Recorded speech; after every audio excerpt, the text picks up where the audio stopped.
Hi friends, நம்ம பிரண்டை சட்டை அரைக்க ரெடி ஆகிட்டோம். எல்லாம் ரெடி பண்ணியாச்சு. பிரண்டை இலையை கிள்ளியாச்சு. வெள்ளைப்பூடு, இஞ்சி, சின்ன வெங்காயம், தக்காளி எல்லாம் ரெடி.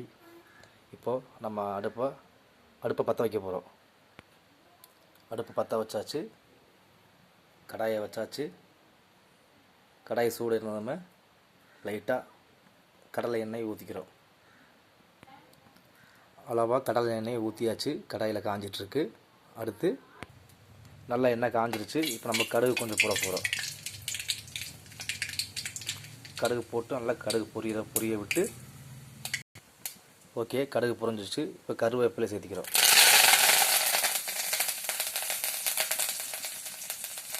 நல்லா கடுகு வெடிச்சிருச்சு. கருவேப்பிலை நல்லா காஞ்சிருச்சு. அடுத்து சின்ன வெங்காயம், வெள்ளைப்பூடு, இஞ்சி எல்லாத்தையும் அப்படியே ஒன்றா அப்ளை பண்ணுறோம்.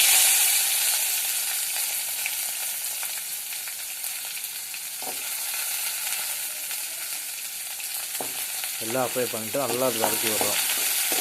நல்லா வெங்காயம் நல்லா வணங்கணும். நல்லா வணங்கினதுக்கப்புறம்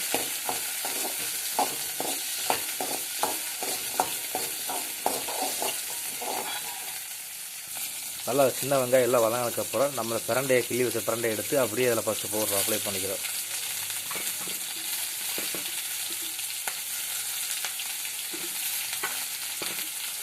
போட்டு இதையே நல்லா வதக்கி விடுறோம்.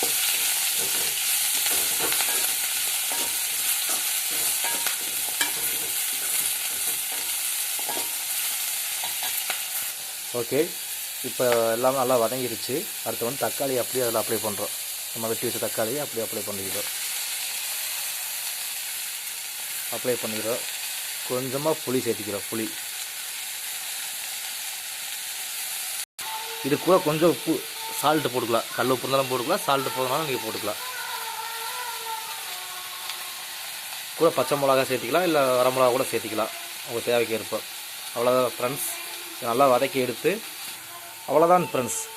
நான் சொன்ன ஐட்டங்களை எல்லாம் கடாயில் போட்டு இப்போ வதக்கி எடுத்து உங்கள் வீட்டில் மிக்ஸி இருந்தாலும் சரி, ஆட்டுக்கல் இருந்தாலும் சரி, அதில் ஆட்டி சட்னி அரைச்சி சுட சாப்பாடு செஞ்சு இல்லை பழைய சாப்பாடுல போட்டு சாப்பிடுங்க.